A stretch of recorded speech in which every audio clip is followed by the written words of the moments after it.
Guys, Barcelona versus Real Madrid, another El Clasico and another মাথা নষ্ট match. Guys, এই সিজনে বার্সেলোনা কিন্তু রিয়েলের চেয়ে অনেকটুকুই আগে ছিল, তা কিন্তু তাদের পারফরমেন্স এবং ধারাবাহিকতা দেখলেই বোঝা যাচ্ছে। তাছাড়াও রিয়াল মাদ্রিদের কামব্যাকের তকমাটা মনে হয় খুব সিরিয়াসলি নিয়ে নিয়েছিল বার্সেলোনা। এইবারের আসরে প্রত্যেকটা ম্যাচে যে কামব্যাক দিয়েছে বার্সেলোনা, তা কিন্তু অবিশ্বাস্য ছিল। আজকের ম্যাচেও 2-0 পিছিয়ে 4-2 যেভাবে কামব্যাক করলো, তা ছিল পুরাই মাথা নষ্ট।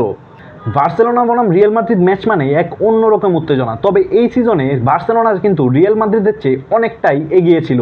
প্রথম 20 মিনিটেই 2 গোল খাওয়ার পরে ভাবলাম বার্সার কোপালে হয়তো আজকে শনি আছে। রিয়াল মাদ্রিদের কচ্ছপ এমবাপ্পেকে যেন কোনো মতেই থামানো যাচ্ছিল না, পুরাই আগুন হয়ে মাঠে নামছিল এমবাপ্পে। কিন্তু ভাই, এই সিজনের বার্সেলোনা কিন্তু খুব সহজে হার মারার মতো কোনো টিম না। এই সিজনের এই বার্সেলোনা কিন্তু বারবার দেখিয়েছে কামব্যাক কিভাবে করতে হয়। আজকের ম্যাচেও ঠিক অবিশ্বাস্যই একটা কামব্যাকের গল্প লিখলো বার্সেলোনা। বার্সেলোনার আজকের শুরুটা একদমই ভালো ছিল না। প্রথম 20 মিনিটের মধ্যেই 2 গোল হজম করে রিয়াল মাদ্রিদ অনেকটাই কোণঠাসা বানিয়ে দিয়েছিল বার্সেলোনাকে। মনে হচ্ছিল আজ হয়তো বার্সা এক হালি গোল খেলেও খেতে পারে। এমবাপ্পে অ্যান্ড ভিনিসিয়াস যেন মাঠে পুরো আগুন হয়ে নামছিল, তাদেরকে কোনো মতেই থামানো যাচ্ছিল না। ঠিক তখন মনে হচ্ছিল বার্সা কি আজকে সত্যি কোনো উত্তর দিতে পারবে না।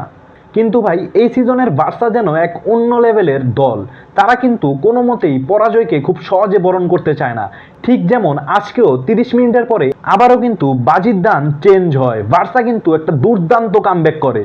30 মিনিট পরে বার্সেলোনার খেলা দেখে মনে হচ্ছিল এই যেন সেই জেদি টিমটা, যারা কিনা হারতে পছন্দ করে না। রাফিনা এবং লামিন ইয়ামালও কিন্তু তখন থেকেই অনেকটাই এনার্জেটিক হয়ে খেলা শুরু করে। ইয়ামালের ড্রিবলিং অ্যান্ড রাফিনার পাসিং অ্যাবিলিটি দেখে মনে হচ্ছিল যে খুব সহজে ছাড় দেবে না রিয়াল মাদ্রিদকে, এবং তাই হলো। এবং এরপর যা ঘটলো তা কিন্তু খুব সহজে বিশ্বাসই হচ্ছিল না। রাফিনার ক্রস এবং ইয়ামালের নিখুঁত ফিনিশিং, অসাধারণ একটা গোল, এবং পুরো স্টেডিয়াম যেন তখন আবারও জীবন্ত হয়ে উঠল। এর ঠিক পরেই দানি ওলমো এবং গাভির সেই শট, একের পর এক দুর্দান্ত গোল করে যেন রিয়ালের আত্মবিশ্বাস একদম মাটিতে নামিয়ে দিল বার্সেলোনা। রিয়াল মাদ্রিদ যে এতটা কাবু হয়ে যাবে কেউ কি ভাবতে পেরেছিল?